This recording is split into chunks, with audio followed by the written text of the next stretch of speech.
Champions League is literally just around the corner, so it's time to predict week 1 of the Champions League. So let's get straight to it. Starting off at the Philips Stadion, PSV versus Union Saint-Gilloise. May have pronounced that team wrong and I'm so sorry. But I think it's going to be an incredibly close game. I mean, PSV are amazing on their day. And with home advantage, I think it is going to tip them to just about win this 2-1. But I wouldn't be surprised for a draw. 2-1 to PSV. Over to Estadio di San Mamés, Athletic Club versus Arsenal. Now, Athletic Club are home here, but I believe the likes of Nico Williams is injured coming into this. But Arsenal, I think Saka's injured for Arsenal, which is a big one. But I could imagine this finishing 1-0 to Arsenal. That's my final prediction. They've still got the likes of Gyökeres, and they've got an amazing defence. But I don't think it's going to be a thrashing, so I kind of feel like Arsenal are going to get a clean sheet because they're amazing defence, but I can't imagine Athletic Club getting battered. So I'm going to keep it nice and tight. Over to the Allianz Stadium, Juventus versus Dortmund. Now I'm pretty sure Borussia Dortmund has quite a few injuries going away from home. So with the injuries and with Juventus being a very good club, going away from home as well, it's going to be tough with all that said and done. But there's still a solid side in there. There's still a really good side. So it's tough. I'm tempted to go for a Juventus win, but I can't go against Dortmund. I'm going down the middle for a Desmond Tutu. It's going to be a very close game. Over to the Tottenham Hotspur Stadium, Tottenham Hotspur versus Villarreal. And Tottenham, it's going to be interesting to see how he performed because you lost to Bournemouth and there was quite a few concerns, but over the international break after losing to Bournemouth, Thomas Frank is such a good manager that he's going to be able to find all the mistakes that happened against Bournemouth and improve on it. And that's exactly what he did. They went on to win 3-0 against West Ham United. And Tottenham are a really good side, but Villarreal, my gosh, they're also a good side. It's going to be tough. You can see my indecisiveness. I'm going to have to go for another draw. I'm going 1-1. Over to Portugal, Estadio de Luz. It's Benfica versus Qarabag FK. My gosh, I need to learn these pronunciations better. But Benfica, by far, is still a dominant side in Portugal. I think they've got this one in the bag. Qarabag obviously finished last in the Europa League and is possibly tipped to be favourites to get relegated. Benfica's got this one in the bag. 3-0 to Benfica. They're going to start off strong, especially against possibly the easiest side to play against. Over to the Santiago Bernabeu, Real Madrid versus Marseille. Real Madrid's got some injuries, I believe. The likes of Jude Bellingham, for example, is one of their injuries. But I'm just thinking of it. And also, Rudiger's injured as well for Real Madrid, which is another big injury. But it's at the Santiago Bernabeu. Oh, do I go for a draw? I can't go against Real Madrid. I'm sorry, Marseille. Your Frenchness is not going to beat this Spanishness of Real Madrid. But Real Madrid are just so good, aren't they? 2-1 to Real Madrid. The likes of Mbappe and Vinicius, I just can't see them losing. I see them winning. Over to the Georgios Kretosios Stadium. Please, I don't know how to pronounce these stadiums, but that is where Olympiacos plays. They're playing Paphos. Olympiacos, you started the season really strong. You've just won 5-0. You've got the likes of El Khabi up front, which obviously, as we know, scores loads of goals. And you've always been a dominant force in Greece. And in the Europa League, you did really well. And with home advantage here, against possibly one of the easiest sides in the Champions League, a 2-0 win to Olympiacos kind of makes sense. Sorry, Paphos, but Olympiacos, they are cooking something special in Greece. Over to the Fortuna Arena, Slavia Praha versus Bodo Glimt. I think Bodo Glimt has the quality edge over them. I'm going 2-1 to Bodo Glimt, but don't get me wrong, these two sides could easily draw. Easily, especially Slavia Praha being home. But 2-1 to Bodo Glimt makes sense in my eyes. That Europa League run has convinced me they can go and get some good points and go in a bit of a Champions League run maybe. Allianz Arena, Bayern versus Chelsea. I think there's going to be a few goals in this. I'm going for a Desmond Tutu, with Harry Kane up front, and with Chelsea having the likes of Cole Palmer in the attack to help. João Pedro, obviously Liam Delap is injured, but they've still got João Pedro. They've still got Neto. They've still got all these brilliant players. And they seem to gel together quite nicely. Obviously, absolute heartbreak against Brentford. But honestly, yes, that was heartbreak against Brentford.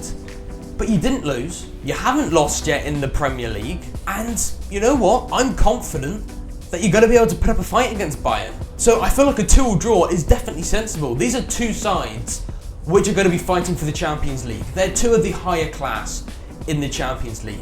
And I feel like there will definitely be goals. Over to Parc des Princes, PSG versus Atalanta. I'm so tempted to go for a draw. But home advantage, PSG being the former winners of the Champions League, I'm going for a narrow 1-0 win. Honestly, it could go either way.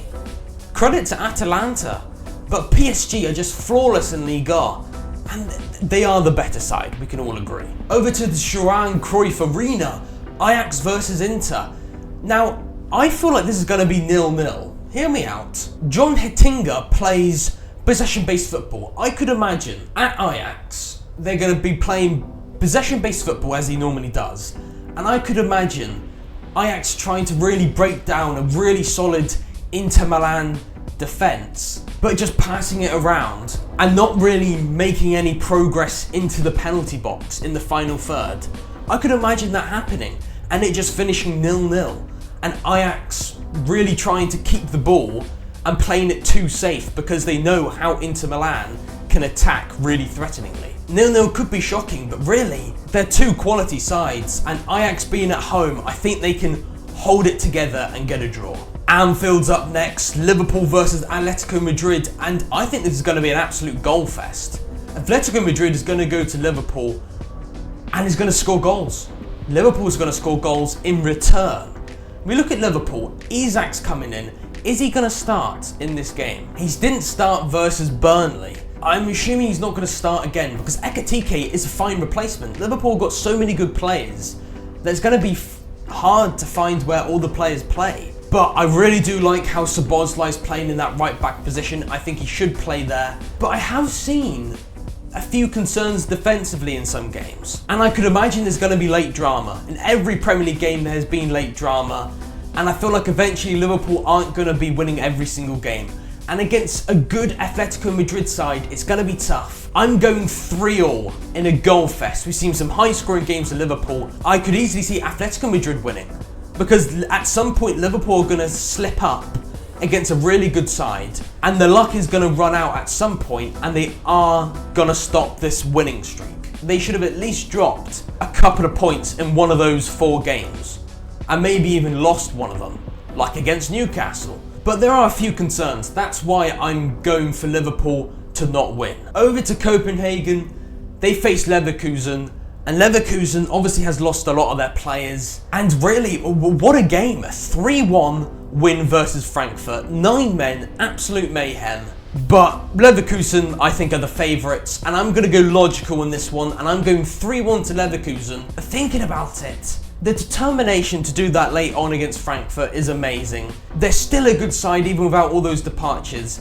And Copenhagen, I do feel like you're going to give it a good game. But Leverkusen, I think, has just got better quality on paper. But you will get a goal. Maybe from someone like Elanusi. Over to the Jean Bredel Stadium, it's Club Brugge versus Monaco.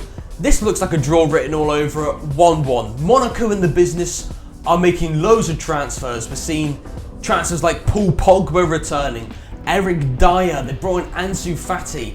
But really, these are players that are going to take time to get into the side. Players that haven't properly integrated themselves into Monaco properly yet. They've still got amazing other players. And in Liga, they've just won 2-1, which is going to give them a bit of positivity coming into this game. Club Brugge, they're home, so I don't see them losing it. I do feel like Monaco are a better side, but Club Brugge are home, and it's going to be a tough one. I think they're very similar in terms of on paper, so I can't split them. I do find a lot of these games very hard, and a lot of these games could go either way, but 1-1 is probably the fair assumption. Over to Deutsche Bank Park, Eintracht Frankfurt versus Galatasaray. If this was at home, I could imagine a draw, but Frankfurt, I know the loss of Ekitike is big, and losing 3-1 to Leverkusen in that fashion is also big, but they're better than Galatasaray.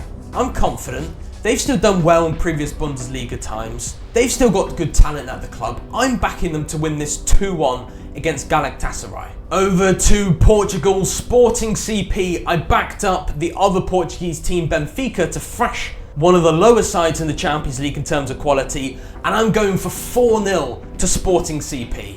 They may not have Gyökeres, they may not have Ruben Amorim, but they're still doing pretty well in the Portuguese league, and I think the Portuguese league is much more intensive than the league that Kairat play at. So, especially Kairat being debutants and having to travel to Portugal, I could imagine Sporting showing their quality, showing they don't need Gyökeres, and winning 4-0. I feel confident about that. Over to St James's Park, Newcastle United versus Barcelona.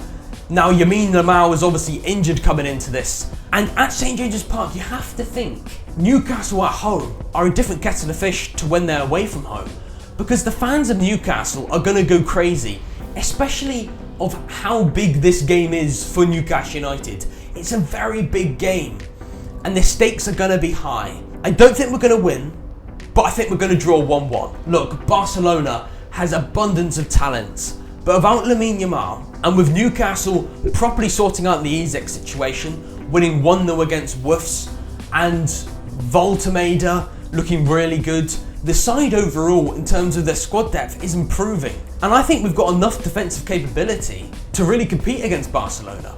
I mean, remove the Leeds United game out of the Premier League, and really we could have easily won against Aston Villa, should have won against Liverpool, and we won against Wolves. So overall, I'm pretty confident that we can get a draw.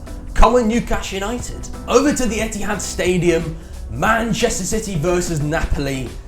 Now, this is a really spicy one. Possibly one of the games of the week.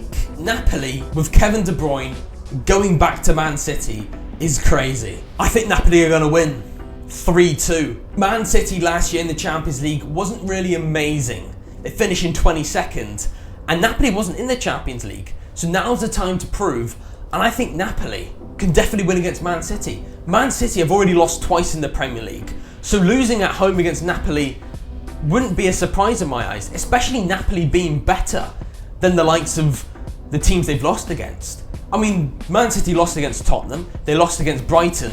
Napoli are even better than both of those sides. And Man City, there's still concerns at their club from what was happening last year. There's still a few concerns. Man City, Haaland's definitely going to get a couple of goals. That goal he scored against Man United was crazy, but Napoli is definitely a better side than Man United.